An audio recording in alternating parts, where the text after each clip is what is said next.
Alô, amigos do Brasil! Estamos chegando com a rodada LDE para analisar tudo do que foi esse domingo de futebol e dessa vitória do nosso queridíssimo Red Bull Bragantino para cima do Corinthians.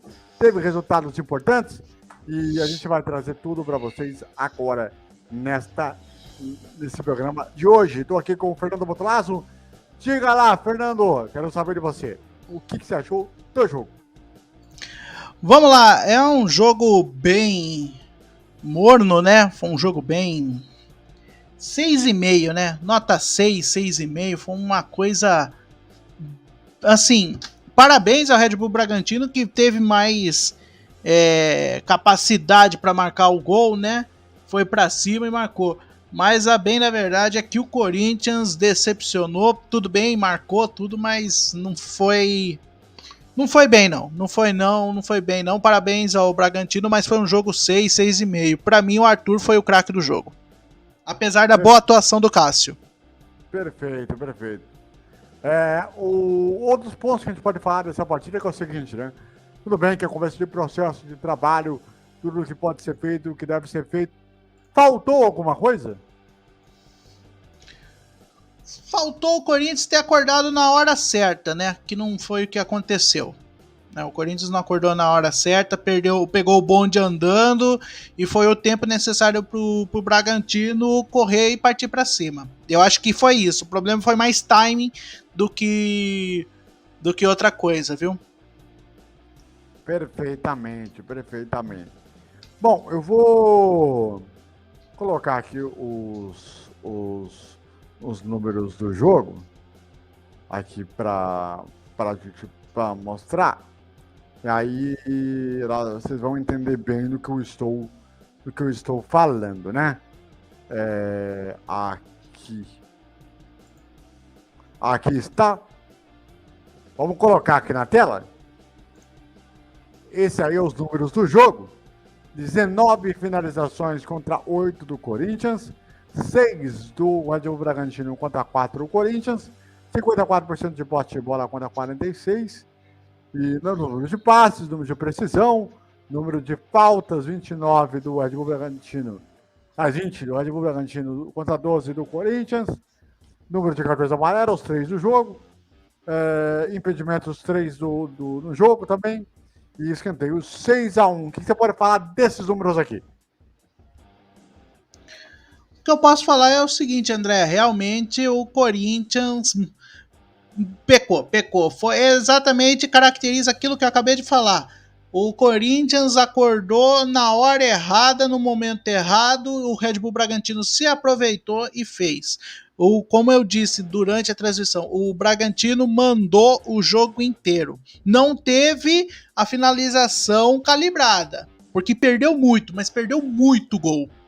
Deu muito chute, perdeu muito gol. Acabou acertando um quando poderia ter feito 3-0 no Corinthians com facilidade. O Corinthians ficou nas cordas o jogo inteiro. Teve 2 breves momentos no segundo tempo que o Corinthians acordou e partiu para cima com o Roger Guedes, mas não foi o Corinthians que eu esperava que ia ser. Não deu outra vitória do Bragantino por 1-0. Perfeitamente. Eu vou botar aqui os times que iniciaram o jogo. E aí a gente pode falar aí algumas coisas do que esse jogo representou. A primeira delas, essa escalação aí do Corinthians. Faltou alguma coisa? Olha, André, seria a única coisa que faltou, que no começo a gente imaginava Yuri Alberto, porém, acreditando que foi mesmo falta de ritmo, o Fernando Lázaro optou pelo Júnior Moraes. Aí, tá, o destaque ficou, a lesão do Fausto Vera, que ele torceu o tornozelo ali, e acho que ali deu uma quebrada no time do Palmeiras, mas de resto, é o time titular é o time titular do Corinthians, né? Faltou um Renato Augusto, faltou um Yuri Alberto, faltou. Mas não tem que mudar, é o time titular do Corinthians. E que não funcionou. Certo. E esse Red Bull Bragantino desse meio pra frente aí? Prachetes fez um bom jogo, o Alejandro foi muito bem, o Sorriso ajudou, auxiliou também ali na criação. Arthur foi o craque do jogo, com justiça, foi o cara que marcou o gol, foi o cara que quando teve espaço ele foi pra cima, não teve medo e partiu, tanto que ele marcou o gol. Não tem muito o que falar não, viu, André? Foi bem efetivo aí a equipe do Bragantino. Perfeitamente, perfeitamente. Bom, já nós vamos ter as entrevistas coletivas, e aí a gente vai ter uma noção maior do que tá acontecendo, né? Mas a verdade é que o Corinthians realmente deixou muito a desejar na condição da temporada, certo? A gente está aguardando também aí as coletivas do Botafogo, que acabou de terminar o seu jogo lá no Campeonato Carioca lá para o Audax Rio. Aliás, resultado, né? Bem complicado, hein, do nosso querido Audax Rio. Grande vitória, hein? Marcada por 1-0. Gol do Igor Leite. Já começou errado. E, ó, já tem gol no Carioca, já. Já tem sim, é o gol do Flamengo. Lá já estamos com 11 minutos do primeiro tempo. Ele mesmo, Pedro, Flamengo 1, Portuguesa 0. Já começou daquele jeito, né? A temporada. Ó, Arrascaeta, Ayrton Lucas pelo lado esquerdo, cruzamento e Pedro mandou de peito e mandou pro fundo do gol. Belo gol, belo gol. Por tá aí. Não, pode continuar. Então, por enquanto, o Flamengo vai vencendo a Portuguesa Carioca por 1-0. Sim. Então, está e o Hans, e só rapidinho, o Hans fazendo 1-0 no PSG. Perfeito. Estamos aí aguardando aí as coletivas do nosso querido Botafogo. Conseguiu a façanha de perder o jogo para o Audax. Botafogo, hein? Vai começar a Sul-Americana logo, aí na fase de grupos. Já conseguiu a façanha de apanhar do Audax Rio. Tá ligado? É bizarro. É bizarro. Não tem outra palavra para definir, mas já. Ó, eu tenho público e renda aqui do jogo, tá? Diga lá. Vamos lá. Red Bull Bragantino e Corinthians, 10.451 pessoas no Nabi Abichedi, a renda R$ 515.310. Perfeito. E o mais interessante é o fato do Corinthians, ele tá devendo muito, tá devendo bastante.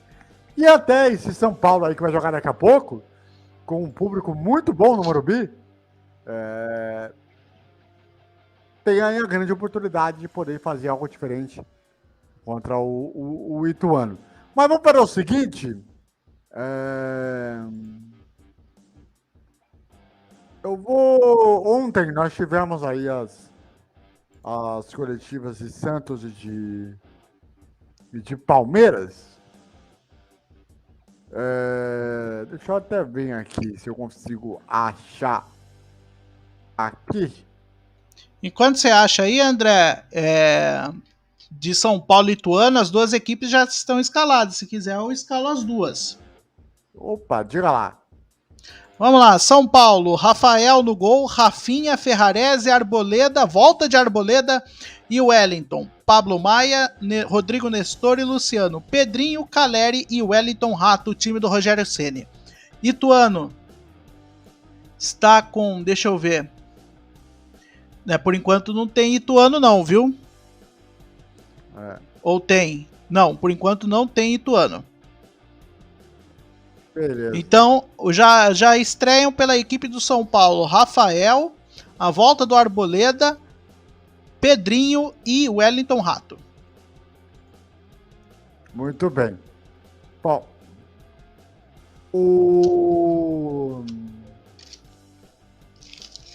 aqui aqui.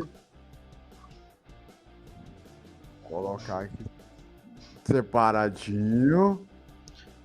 Ah, acabei de receber aqui. Pode mandar? Vamos lá. Vamos ouvir aí o que o Abel falou ontem após o empate em 0-0 contra o São Bento. Vamos lá. Tá, só esperar aqui um pouquinho.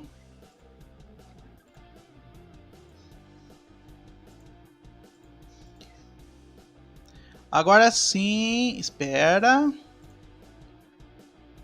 Agora sim. Vamos lá.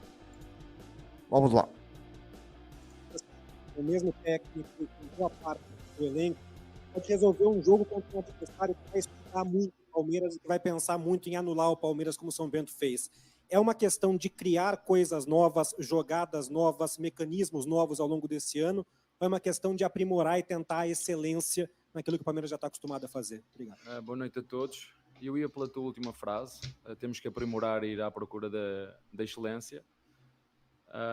É verdade que estes jogos de início da época são difíceis. Nosso adversário teve mérito na forma como nos bloqueou, sobretudo no último terço. A verdade é que nós dominamos o jogo, tivemos vontade, tentamos, mas não conseguimos criar grandes oportunidades de golo. É verdade que fizemos 2. O segundo, estamos a falar de milímetros, ok? É o braço, não é o braço. O VAR decidiu, marcou, está marcado, mas fizemos 2 golos. Mas não tivemos tão fluidos como é normal. Mas também não estava à espera de vir de férias, iniciar, que alguns jogadores nossos também tiveram uma paragem longa, não só pelas férias, mas por lesão. Portanto, isto faz parte do processo, faz parte do caminho. E vamos continuar, mas concordo naquilo que tu disseste, é aprimorar aquilo que já fazíamos, fazê-las melhor, recuperar a nossa equipa cada vez mais, carregar as baterias, trabalhar em cima das nossas capacidades físicas, nossas capacidades técnicas, nossas capacidades táticas, porque mentalmente fomos organizados bem, não concedemos uma oportunidade de golo ao nosso adversário. O público também nos ajudou do início até ao fim. Acho que, como te disse, tentamos, entregamos o que podíamos, demos tudo, mas não foi suficiente para desbloquear a linha defensiva do nosso adversário. Chegámos a fazer golo, como te disse, mandámos ainda 2 ao poste.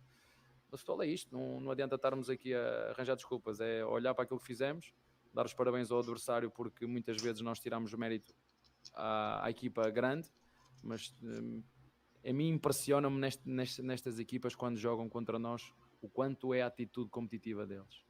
O quanto esta é uma equipa que se mantiver esta atitude, uma atitude competitiva desta de forma consistente, é uma equipa que seguramente pode andar por outros patamares. E nós temos de estar preparados para isso. As equipas connosco vão trazer o plus da motivação de jogar contra o Palmeiras. E isso é bem evidente, mas como te disse, nós demos tudo o que podíamos hoje, mas sabemos fazer melhor, sabemos, e vamos continuar o nosso caminho. Abel, boa noite. A decisão para a estreia do Campeonato Paulista, ela é de força máxima em campo. Agora o que eu queria ouvir de você em relação ao planejamento para essas primeiras rodadas e as primeiras semanas do Palmeiras na temporada de 2023, porque num recorte dos 5 primeiros jogos, tem um clássico contra o São Paulo, já no próximo domingo pela terceira rodada, e depois um jogo de meio de semana e uma partida valendo o título contra o Flamengo já em Brasília. A sua ideia é de um rodízio nesse período inicial de trabalho, foco principalmente nesses 2 jogos, um de fato valendo o título e um contra um adversário, né, contra um rival. Qual que é o planejamento do Palmeiras nesse início de temporada, boa pensando nos atletas? É foco dia a dia, é perceber como é que os jogadores vão recuperar, é perceber como é que nós vamos conseguir recarregar as nossas baterias e estar próximos dos nossos níveis normais, e jogo a jogo. Não te vou estar a dizer que se vamos fazer rodízio ou não, se vamos trocar 5 jogadores, se vamos trocar 4. Sei que há jogadores que estiveram lesionados e têm que ter jogo, têm que recuperar, têm que voltar à sua forma normal, e isso é só jogando, não é fazendo rodízio. Mas,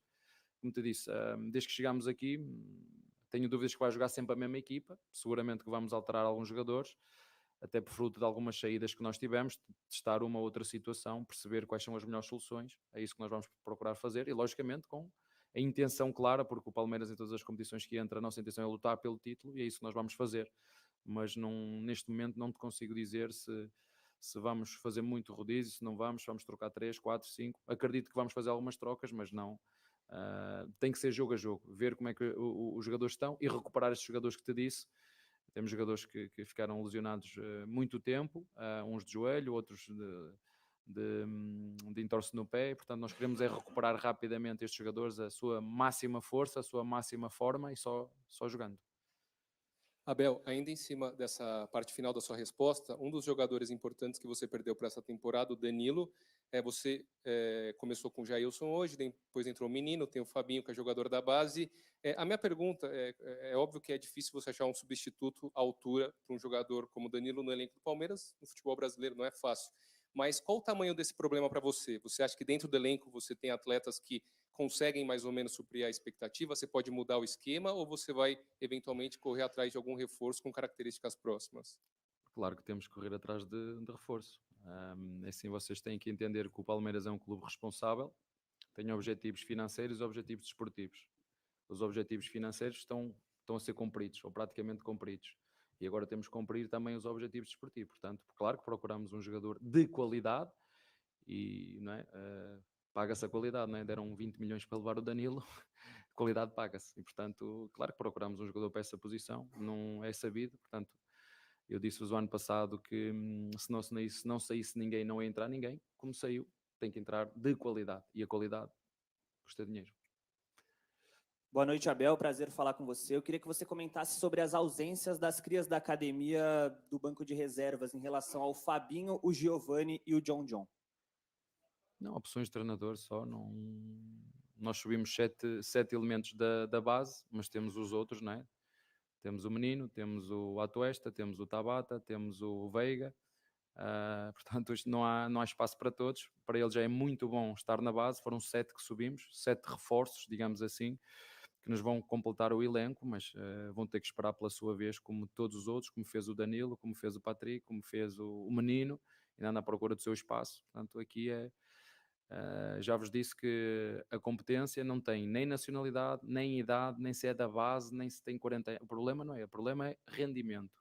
E neste momento eles vieram da base, há aqui um gap muito grande e as pessoas aqui ainda não entenderam isso, há um gap muito grande entre a base e a equipa principal, que com o tempo, e isso que nós fizemos isso com o Danilo, que não fui eu que o chamei para a equipa A, foi o Luxemburgo que o chamou. É verdade que foi connosco que foi aprimorado e o tempo não é igual para todos.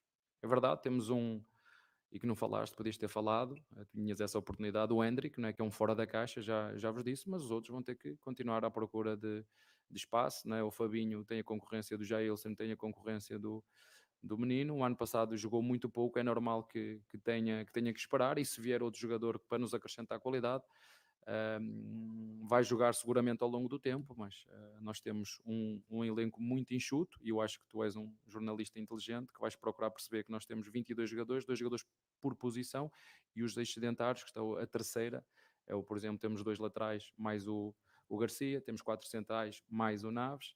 No ano passado tínhamos 2 laterais esquerdos mais o Jorge, que nós acabámos por várias questões, é um jogador com aquela qualidade, não sendo titular, o salário que tinha, temos que gerir isto muito bem, portanto, por isso que vos digo que o clube é um clube responsável, não é? Temos o Fabinho, um extra no meio campo, temos John, que é um extra também, e pronto, e ao longo da época vai seguramente a oportunidade para todos poderem jogar, mas isto não dá para tudo, não dá para contratar jogadores, não é? Então aqui o teu colega está-me a dizer que temos que contratar jogadores, estás-me a dizer que temos que apostar na base, temos que seguir um caminho.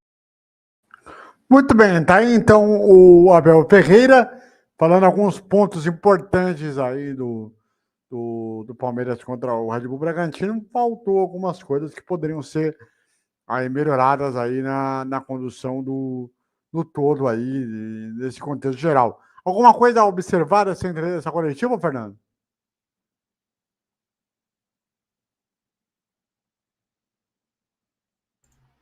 Não tem muito o que analisar também do jogo de ontem, né? Ele pontuou que pode acontecer isso daí, né? Começo de temporada e é devagar, né? Até os times conseguirem pegar um ritmo. É normal que isso possa acontecer. Sim, normal. Porque, realmente, até por a questão de começo de temporada, perda de jogadores, então isso acaba acontecendo bastante. Bom, ontem o Santos venceu o Mirassol por 2-1, suadíssimo. E o técnico Odair Hellmann falou à imprensa logo depois do jogo. Vamos conferir. Vamos lá. Mais ou não? Melhor aproximar um pouquinho. Melhor aproximar? Tá bom. Boa noite, pessoal. Vamos iniciar aqui a entrevista coletiva do técnico Odair Hellmann. Pode começar, Débora. Odair, parabéns pela vitória, primeira vitória no Paulistão. Queria que você falasse sobre a evolução, como que você enxerga a evolução do time ao longo da partida, né? Começou perdendo, mas que no segundo tempo consegue virar o placar e vencer aqui na Vila Belmiro. Primeiro, não posso deixar de falar desse dia histórico aqui, que aconteceu hoje, que eu vou levar para o resto da minha vida. E tenho certeza que todos vocês e todos nós vamos levar. É uma honra estar aqui. E confesso que a entrada em campo hoje foi, creio que, emocionante para todos. E que ele possa lá do céu nos abençoar e continuar abençoando o Santos, fez tanto aqui, e que ele possa agora nos abençoar e nos mandar luz e força para o Santos Futebol Clube e para todos nós profissionais que estamos aqui. Realmente a gente evoluiu dentro do jogo. Primeiro tempo a gente não fez um bom primeiro tempo. A gente teve muita dificuldade de encaixe de marcação, eles encontraram muito espaço, a gente visualizou esse tipo de característica que o Mirassol tem há muito tempo, né? E tentamos buscar alguns movimentos que tirassem essa posse, através do Yuri, através dos médios jogando nas costas dos dois volantes nossos. Isso nos criou dificuldade, porque criou superioridade numérica no setor, e a gente não conseguia agredir, né? Pressionar o homem da bola, agredir, e também quando a gente recuperava a posse, a gente não conseguiu ter uma manutenção de posse um pouco, pelo menos para sair dessa primeira dificuldade. Então, até os 35, 38, o Mirassol teve o controle da partida, teve as melhores situações, né? Situações bastante finalização de fora da área também. E a partir do momento que a gente conseguiu ganhar um pouquinho mais a segunda bola, conseguiu, através de uma mudança tática, a gente conseguiu estabilizar um pouquinho. Eu acho que tivemos um empate, que foi importante. E aí, o segundo tempo, essa marcação melhorou, né? O equilíbrio melhorou, tiramos um pouco dessa superioridade de característica de posse, de jogo por dentro. E eu acho que crescemos na partida e merecemos a vitória no final. E ela é importante para nós em todos os aspectos, né? Nós precisamos corrigir ganhando, porque tem muitas coisas que a gente vai evoluir durante o processo, durante a caminhada, e esse foi um jogo que nos trouxe muita dificuldade para a nossa evolução. Odair, aqui na frente. Boa noite, Bruno Gilfredo do GE. Eu queria saber, você falou sobre essa questão de manter a posse de bola, né? E a gente sabe que essa é uma preocupação sua, porque o Santos notoriamente tem atacantes que são do mano a mano, da velocidade, e até no segundo tempo uma jogada chamou a atenção, que o Lucas Barbosa, eu acho, pega a bola na esquerda, volta, começa o jogo quando o Santos já estava ganhando. Mas como que você acha que pode melhorar isso? Com aproximação, como que o Santos pode sair disso? De repente, centralizando um pouco os laterais? Qual que é o caminho para você... Porque é difícil mudar a característica de jogador, né? Mas para você ter o time com essas peças, imagino que seja preciso essa mudança. Obrigado. Sim, são dois aspectos. A gente também precisa ressaltar e falar sobre o jogo hoje, sobre o emocional do jogo hoje, né?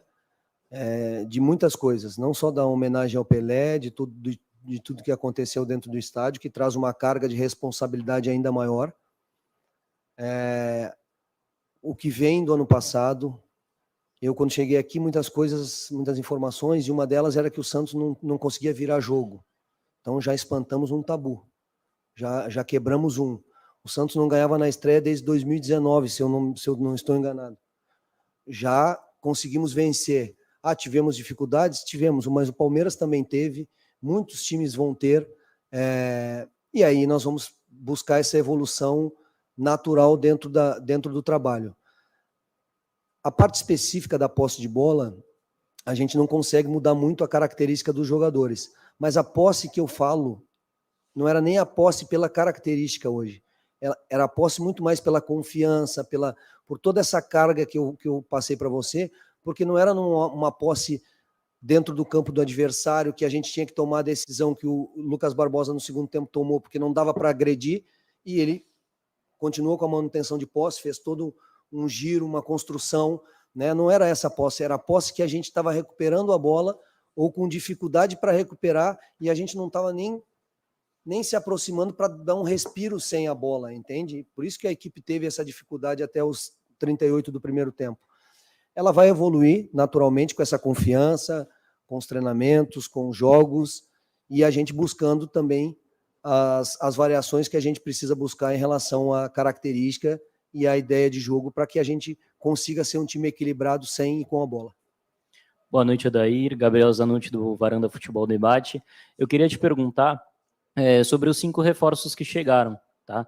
Se realmente esses foram 5 reforços que você pediu, ou se tem mais alguém para chegar aí, se você precisa de mais algum jogador para somar no elenco. Os reforços que vieram são os reforços que o Santos Futebol Clube conseguiu dentro do mercado com dificuldade, com toda a força que tentou entrar no mercado. Eram jogadores que estavam dentro das nossas avaliações, dentro do nosso aspecto, que iriam nos ajudar, vão evoluir muito, não tenho dúvida disso, todos vão ajudar muito, já ajudaram hoje e vão continuar ajudando, então todos estavam dentro da nossa linha. Eu não vou falar aqui sobre outros aspectos que vocês bem conhecem a respeito de mercado de futebol, né? A gente tentou até o último momento trazer o Edenilson, né? O Santos com certeza fez outros movimentos, mas esses que vieram estavam dentro do nosso radar, dentro da nossa observação, de características que são importantes para um grupo, porque nós não podemos ter só um time, nós temos que ter um grupo, e essas avaliações, elas vão continuar, essas observações, elas vão continuar, como eu disse a vocês aqui no primeiro contato, porque agora começam os jogos, as competições, e a gente precisa oportunizar e também avaliar, porque a gente precisa estar forte, cada vez mais forte em todas as competições. Muito bem. Muito bem. Tá aí o Odair Helman falando aí dessa vitória sobre o nosso queridíssimo Mirassol por 2-1. E já começou no Morumbi. São Paulo e Ituano, primeiros 33 segundos de jogo, 0-0 lá no Morumbi. Só um detalhe, André. Como eu tinha escalado São Paulo, vou escalar o Ituano. Tá com Jefferson, Raí, Rafael Pereira. Tá, Jefferson, Raí, Rafael Pereira, Bernardo e Mário Sérgio, Marcelo Freitas, Saraiva, Persson e Lucas, Gabriel Barros e Quirino. Perfeito. Isso aí, o Ituano para esse jogo aí contra o São Paulo. O Ituano que é o último campeão no interior a ser campeão paulista. Vai completar 9 anos dessa saga aí, né? Que curiosamente foi a última narração do Luciano do Bar em vida, né? Sim. Justamente nessa final contra o Santos. Né?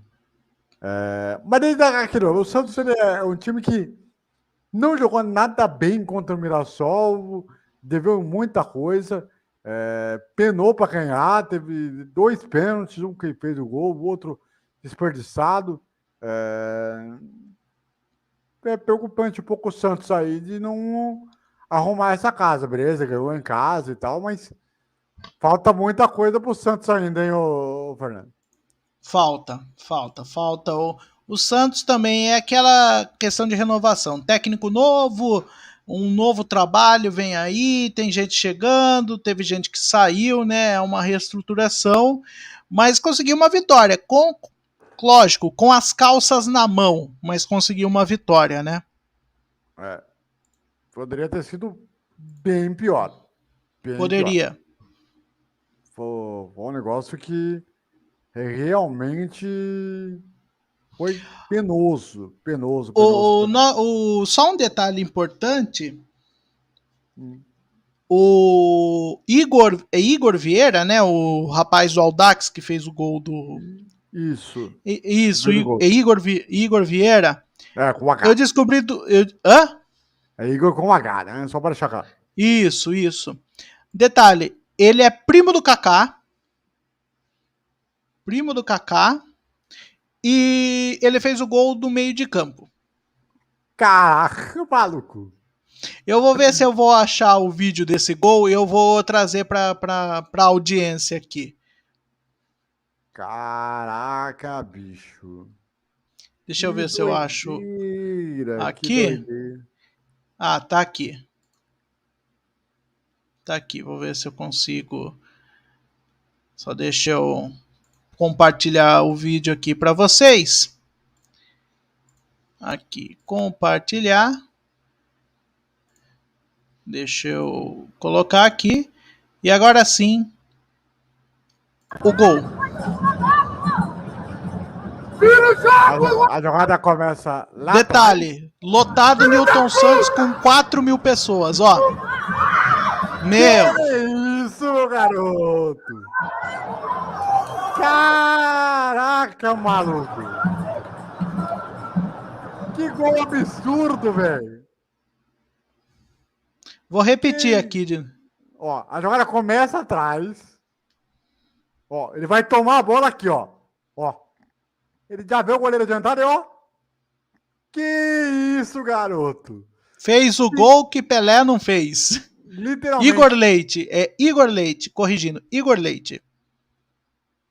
Primo do Kaká. Absurdo. Impressionante. Rapaz. Parabéns ao Maldax, hein? Mais uma vez para você. Olha que pintura. Que é isso? Boa. Sensacional. Sensacional. Que gol épico. Gol E épico. aí, nossos créditos ao UOL que cedeu pra gente o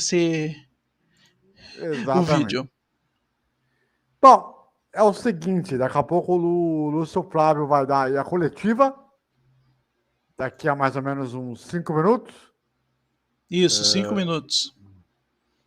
Já ele vai falar ao vivo sobre essa derrota do Botafogo aí para o Audax Rio. Quem diria? Infelizmente não vamos conseguir trazer o Fernando Lázaro porque ele marcou coletivo para as 8h30 da noite. Então, beleza. Vai ser impossível a gente fazer isso, mas antes da gente terminar o rodada LDE, nós vamos trazer o Lúcio Flávio comentando essa derrota acachapante, vergonhosa, né? Mas foi uma pintura, parabéns ao Igor Leite, porque foi uma pintura de gol. Total. Detalhe, né? O Lúcio Flávio comandou o Botafogo hoje porque o Luiz Castro nem sequer comandou o time hoje. Né? Tá viajando? Acho que tá no tour dos Estados Unidos, acho. Se eu não estiver enganado.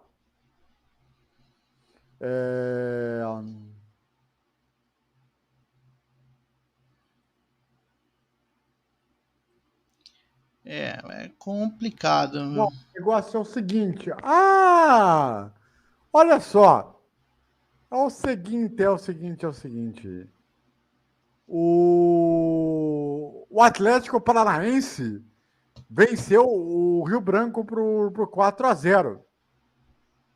E o Paulo Turra, que agora é o técnico do Atlético Paranaense, ele deu uma entrevista logo depois do jogo. Nós vamos mostrar para vocês aqui, ó. Cadê? Deixa eu colocar aqui. Aqui. Perfeito. E ele falou aí desse 4-0 para cima do Rio Branco do Paraná. Simplesmente. Paulo Turra, que foi o grande auxiliar do Filipão durante muito tempo. E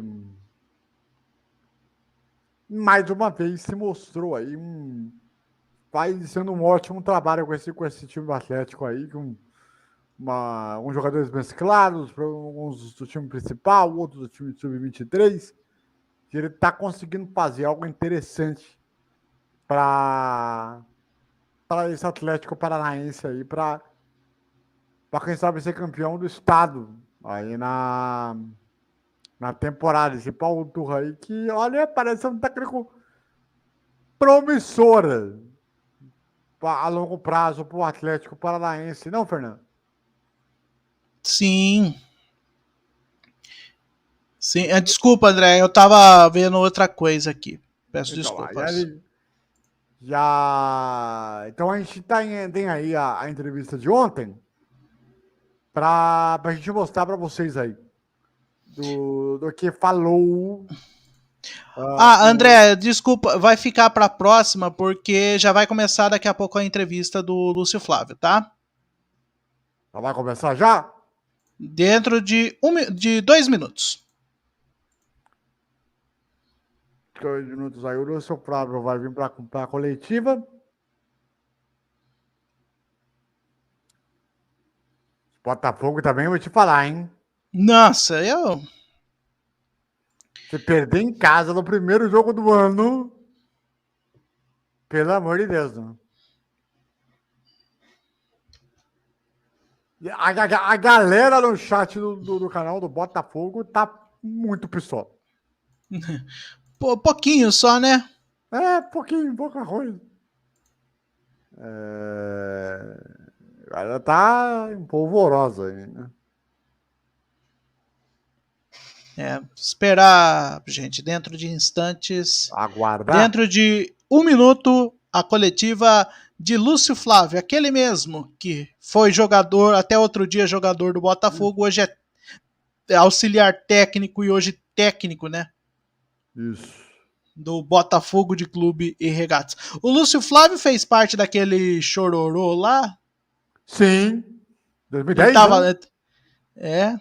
Não, 2010 o Botafogo foi campeão. Acho que foi 2007, 2008, uma coisa assim. Por aí. Foi o famoso chororô do Botafogo. Exatamente. Estamos aguardando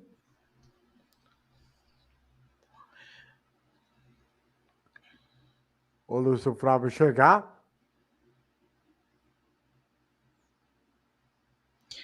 Que vamos combinar. O Botafogo John Textor comprou, fez tudo um auê, mas parece que não mudou muita coisa não no quesito futebol. Assim, classificou para Libertadores, né? Não, tá na Sul-Americana. Na Sul-Americana, classificou para Sul-Americana, beleza, bacana, legal, mas o futebol, né? O futebol tá devendo. Tá devendo há anos. Opa! Já temos imagens lá da coletiva lá no Rio.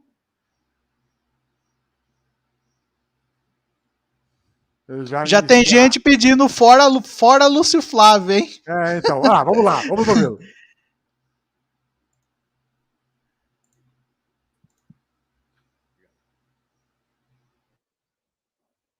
Ô, Lúcio, boa noite. Tudo bem? Tudo bem. Lúcio, eu queria que você, por favor, explicasse essa estreia do Botafogo, que não foi do jeito que vocês imaginavam, apesar de ser o time B, né, jogando em casa. O Botafogo acabou derrotado, um gol muito bonito, né, do adversário, mas o que aconteceu? Qual a explicação que você tem para esse resultado negativo na estreia? Obrigado. Uma boa noite. Na verdade, como você falou, né, não foi a estreia que nós esperávamos. Um time que, se a gente for observar, muitos deles fazendo estreia até no plano aí de equipe profissional e jogando, né, com o torcedor e o time, eu acho que teve uma resposta boa ali no primeiro tempo. Acabamos tomando gol, como bem colocado por você, uma boa batida na bola do Igor, né, surpreendendo aí já praticamente ali do meio campo, e até pela situação de ser uma equipe jovem, num primeiro momento, até pelo erro que aconteceu, né? O time em alguns momentos deixou até na questão do passe ficar um pouco mais lento. Passado o tempo, da parada ali, nós ajustamos, o time voltou novamente a ter um controle, teve oportunidades para empatar o jogo, e no segundo tempo, até em razão de ser um primeiro jogo, né, de uma equipe que praticamente aí teve pouco tempo, né, em relação a jogos oficiais, o time de fato assim sentiu um pouquinho, né, em relação à postura do adversário, do adversário baixar mais o seu bloco, e nós por vezes trabalhamos muito o jogo por dentro, e em situações que a gente poderia, como eu falei, dar um pouco mais de velocidade nessa bola por fora, e aí sim tentar pelo lado do campo, como tivemos em algumas oportunidades, e até por talvez uma precipitação de passe, não conseguiu uma conclusão. Mas, de fato, a gente lamenta muito pelo resultado, porque pelo que a equipe vinha apresentando nos trabalhos, nos treinamentos, nós poderíamos ter conseguido um resultado melhor. Boa noite, Lúcio. Thiago, da TV Band. Queria te fazer uma pergunta em relação ao planejamento. Pelo que a gente entendeu, o Botafogo joga, então, com o time B, do Lúcio Flávio, aos finais de semana, e com o time A, do Luiz Castro, durante a semana. Pelo que eu entendi, é isso.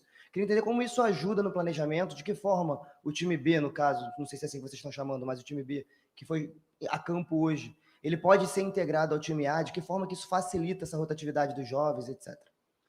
Muito em razão do final do ano, né, a equipe principal ter feito aquela viagem para a Inglaterra, né, os jogadores terem tido um período maior de férias, e num primeiro momento existia a possibilidade até de uma pré-temporada do time principal fora, não aconteceu, e aí houve esse ajuste, né, em relação a essa programação. Claro que esses ajustes podem acontecer no dia a dia aí, em relação à condição que o principal, né, definir. Como houve uma reapresentação tardia, né, em relação ao elenco principal, houve esse tipo de programação. O jogo de meio de semana agora, a equipe principal atuará, e provavelmente na outra jogará novamente a equipe B. E aí, a partir daí, o clube vai tomar, né, decisões, né, em relação aos jogos, né, que joga time B ou time A. Então, provavelmente essa definição vai ocorrer aí ao longo dessa próxima semana. Lúcio, boa noite. Guilherme Gonçalves, Litoral News. Pegando o gancho na pergunta dele, o Botafogo seguindo esse planejamento, você vai ter mais jogos como técnico do que o Luiz Castro durante esse período da Taça Guanabara, que é o período classificatório.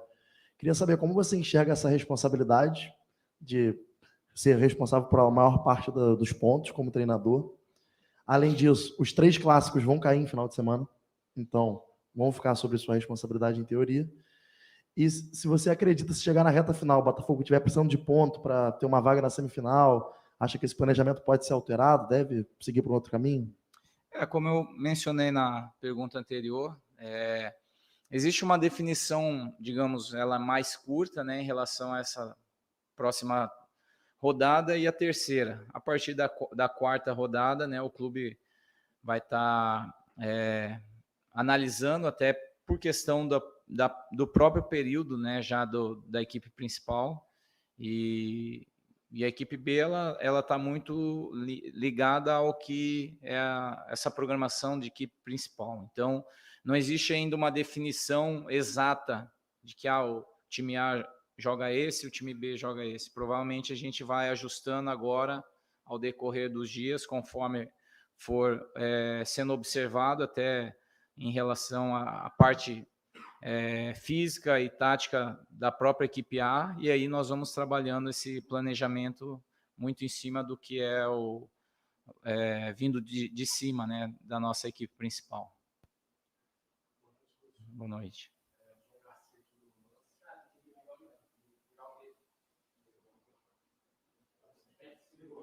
Boa noite, Lúcio. João Garcia aqui do Lance. Eu queria que, falando especificamente do jogo de hoje, eu gostaria que você fizesse uma avaliação da atuação individual do Raí, meia de somente 20 anos, que demonstrou muita maturidade, né?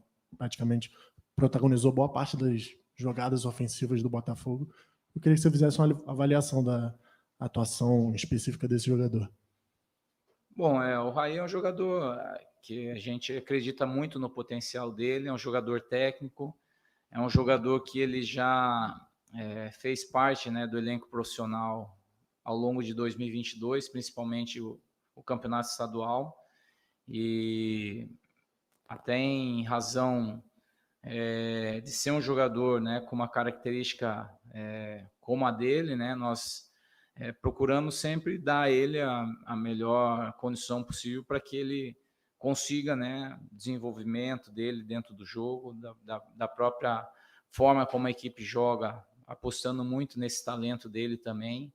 Então, é um jogador que a gente espera, assim, que ele possa realmente ir produzindo cada vez mais e ganhando, né, experiência, já que, como você falou, nós estamos falando de um jogador apenas 20 anos, mas que já demonstra aí uma capacidade enorme aí para poder, aos poucos, buscando seu espaço num contexto profissional.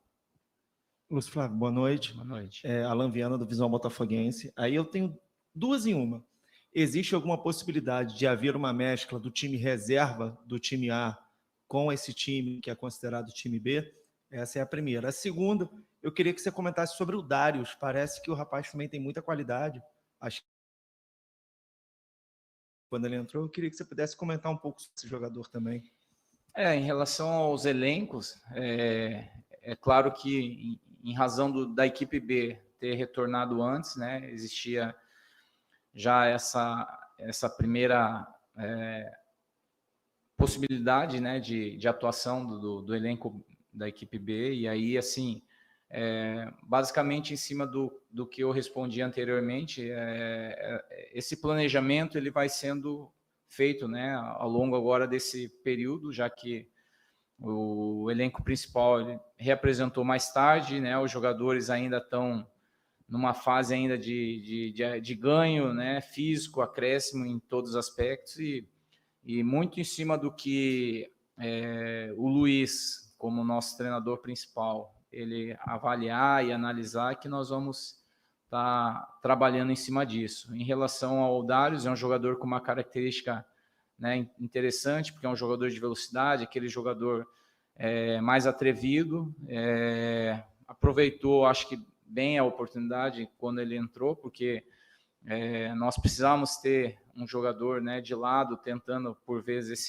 esse jogo mais de ir para cima mesmo do adversário, e a gente fica feliz, né, que a adaptação desses jogadores jovens que vieram para o clube, né, que estão sendo integrados ao time B, eles possam ir se desenvolvendo, porque esse é um dos objetivos que nós temos nessa categoria também. Lúcio, boa noite. Duda Dal Ponte, do Grupo Globo. Eu acredito que o time B, jogando aí como principal no Campeonato Carioca, vai tentar se aproximar um pouco das características do Luiz Castro, né? Técnico do principal, posse de bola, toques curtos. Essa visão tá certa? E se sim, você conseguiu enxergar alguma coisa hoje? Vai tentar melhorar aí pro final de semana, pro jogo do fim de semana? Essa é uma ideia que já vem da equipe principal, né? Quando o clube iniciou o Botafogo Way já com esse propósito, né? De nós criarmos uma ideia de clube, né? De uma equipe que possa ter posse de bola, possa construir o jogo, e óbvio que com o decorrer do tempo nós vamos buscando cada vez mais isso. Existe diferença, né, em relação muitas vezes a características de elenco, mas as ideias nós temos que procurar ter, né, em relação à equipe principal, de ter esse jogo, né, aproximado, de ter principalmente a possibilidade de buscar chegar muito, né, ao último terço do campo e óbvio, tentar finalizar as jogadas, já que esse é um princípio, né, que nós entendemos, principalmente quando tivemos esse contato com o Luiz, que ele nos passou, e a gente vai tentar seguir basicamente essa linha. Muito bem, muito bem, muito bem. Tá aí então o nosso querido o Lúcio Flávio, que ele falou alguns pontos interessantes sobre férias a mais para os jogadores e também alguns pontos do time que seria ao entorno do time B, algo assim, né? Alguns pontos que ele que ele citou para que houvesse esse fracasso logo na primeira rodada, hein, Fernando? Então, já tá claro que fim de semana é o time B, o Lúcio Flávio, que vai mandar os meninos deles para jogarem. A maioria dos clássicos vai ser no fim de semana. Na segunda-feira que vem, não nessa, na outra, já tem o Vasco pela frente. Né? Não acho errado que jogue fim de semana, lógico, para dar uma quilometragem tanto para o Lúcio Flávio quanto para os seus jogadores, para os seus comandados. E por Luiz Castro também poder observar os jogadores? Sim. Eu acho válido. Só que é o seguinte, você tem que olhar também a questão de classificação do campeonato. Muitos jogos importantes vão ser no fim de semana. Vai ser todo fim de semana assim? E se tiver uma situação ruim, o Luiz Castro vai ter que assumir a equipe, vai ter que vir com os titulares, né? Sim. É uma coisa... Eu não condeno por quê? Porque é uma visão legal, porque o São Paulo fez isso, como eu comentei aqui no André no chat, 94 e 95, o expressinho do São Paulo que ganhou a Conmebol em 94, que era o Muricy Ramalho, Rogério Ceni, Caio Ribeiro, Doriva, né, Cafu, toda aquela galera que depois se disseminou aí, o Leonardo, né? Que boa parte foi para a reserva da Copa do Mundo. Virou titular no próprio São Paulo. Axel, Bordon também, os dois tiveram nesse expressinho também. Então, é uma coisa que os clubes deveriam fazer mais vezes também. Sim, concordo, porque tem que ter essa movimentação, porque a temporada do futebol brasileiro sul-americano também exige isso daí. Só que, vamos combinar também, olha o gol. Pode acontecer, mas o goleiro não podia estar esperto? É o primeiro jogo da temporada. Concordo que é o primeiro jogo da temporada. Mas, gente... Mas também você não vai esperar o cara fazer o gol no meio campo, né? O zagueiro tá aqui. Se ele dá um passe lá no outro lado, beleza. O cara dá um passe de 3 metros aqui errado, pô. Erro de marcação. Erro crasso. Né? Você não pode deixar o zagueiro quer essa jogada, beleza, faz a inversão no outro lado. Uhum. E olha que diferença de um Botafogo e Audax para um Bragantino e Corinthians, né? Lotou o Anabi Abichedi, que é capacidade para 12.500 pessoas. Foram 10.500. Quase fora a galera que estava do lado de fora. Sim, praticamente lotou o estádio para ver Red Bull, Bragantino e Corinthians. Sim. Né? Que não foi um jogo bom, foi um jogo morno. Acabei de falar. Mas Audax e Botafogo e Audax, que foi um jogo mesmo nível para 3.000 pessoas. Quanto que estão cobrando o ingresso? Né? Tem a questão aí de ter mais pagantes do que público, porque tem algumas, como é que fala, a gratuidade, né? Acho que em certas idades, né? Sim. Se eu não estiver enganado, que no Rio você tem ou é meia entrada, ou você tem a questão gratuita lá, né? Tá. André, rapidinho, zona mista do Corinthians. O que está acontecendo lá? O seu sentimento ali depois de tanto tempo? Um calor que estava hoje, e depois de 6 meses, né? Meu último jogo que eu joguei 45 minutos foi contra o Fluminense, em junho.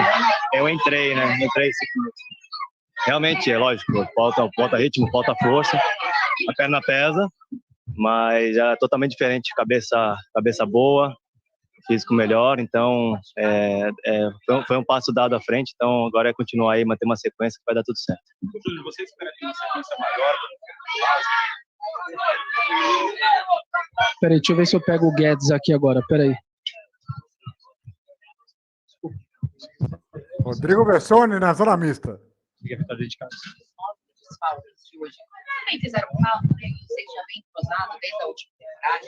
Sim, faz falta, claro, mas quem entrou também deu recado.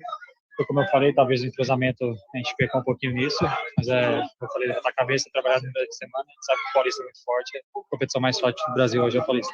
Eu queria que você vê algum tipo de condição, você perde na estreia, do jeito que foi. Nivaldo Decilo, tendo Bandeirantes. poucas oportunidades ao começo de temporada, e depois tem um jogo em casa contra o Água Santa, que também não venceu, e o Paulista vai curto.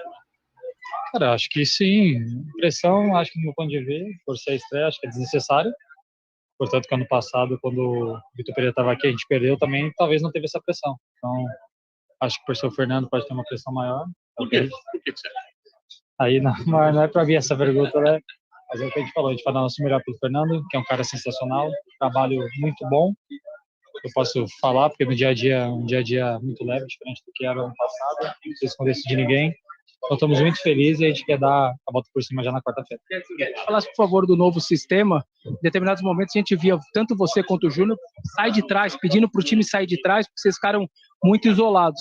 Demanda tempo para encaixar ali 3 volantes. Queria que você falasse do novo sistema. A gente sabe, demanda tempo, né? Mas no Brasil a gente sabe que tem que ser tudo para ontem. Aí, como eu falei, a gente sabe que a pressão aqui no Corinthians é grande, sempre vai ser, a ver da torcida ou talvez da parte da imprensa, a gente sabe que é assim que funciona. Mas a ver agora, trabalhar, não temos nem dias, né? Amanhã é terça, quarta-feira já tem jogo, então é descansar o máximo possível para quarta-feira tentar implementar o que a gente trabalhou, que a gente não conseguiu muito. André, eu já vou tirar porque pode implicar com direitos aí, tá? Muito bem. O Roger Guedes falando sobre questão, não, física pra cá, pra lá, não sei o quê. Aquela coisa de assim, beleza, tá no começo de temporada, mas, pô, a preguiça que tava o jogo era impressionante, né, pô? Nós fomos testemunhas disso, né, André? É aquela conversa, começo de filosofia, a gente tá começando, desacostumado, mas agora faltou correr mais, mas agora a gente vai correr pro próximo jogo. E só lembrando, André, você perguntou naquela hora os próximos desafios. O Red Bull Bragantino vai jogar contra a equipe, deixa eu até pegar aqui, Paulistão, acabei esquecendo aqui. Vamos pegar aqui. Ó, os 2 jogos serão na quarta-feira. O Bragantino vai até o Canindé, vai jogar contra a Portuguesa. Não, perdão. O Bragantino vai até São Bernardo jogar contra o São Bernardo, 7 da noite, e às 7h30 o Corinthians recebe o Água Santa em Itaquera. Perfeitamente. A rodada desse 2 do Paulista terá o São Bento enfrentando o Santo André às 3h30 da tarde, aquele jogo bem alternativo, lá em Sorocaba. O Mirassol, às 7h30, recebe a Inter de Limeira. O São Bernardo, com o Bragantino, como falou aí o Fernando, o Corinthians e o Água Santa na Neoquímica Arena. 8h30, Ituano e Portuguesa. 9h35, Guarani e Santos. Na quinta-feira, Ferroviária e São Paulo.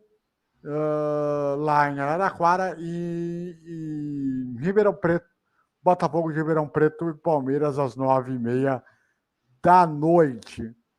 Basicamente é isso, Fernando. Algo mais a acrescentar? Não, é isso. Se correr, vai ter que correr bastante, porque o Água Santa venceu, né? Não, o Água Santa perdeu, mas deu trabalho no jogo de hoje cedo, né? Então, é basicamente isso. Tem que correr, vai ter que correr bastante. E se tudo correr bem, quarta-feira, a partir de 9h15, o nosso jogo Guarani e Santos no Brinco de Ouro da Princesa em Campinas. Nosso primeiro jogo em Campinas, hein, André? Verdade. Pô, nosso primeiro... Esse estádio que me lembra boas lembranças. Foi o primeiro estádio que eu fui para fazer jogo. Aí, Brinco de Ouro da Princesa. Vamos fazer um jogo do Bugre. Pô, o Bugre que tem minha simpatia. Sempre é alguma coisa que é forte, certo? Então é isso. Para quem está acompanhando a gente, se tudo correr bem, nosso próximo jogo, quarta-feira, 9h15, Guarani e Santos. Bola rolando 9h35 da noite. Fique ligado aí. Certo, molecada? Fernando, um grande abraço para você. Até a próxima. Grande abraço para todo mundo, para você também, André. E até a próxima. A todos, muito bom. Obrigado pela audiência, pela companhia. Bom final de domingo a todos. E cuide-se bem. Valeu, Brasil.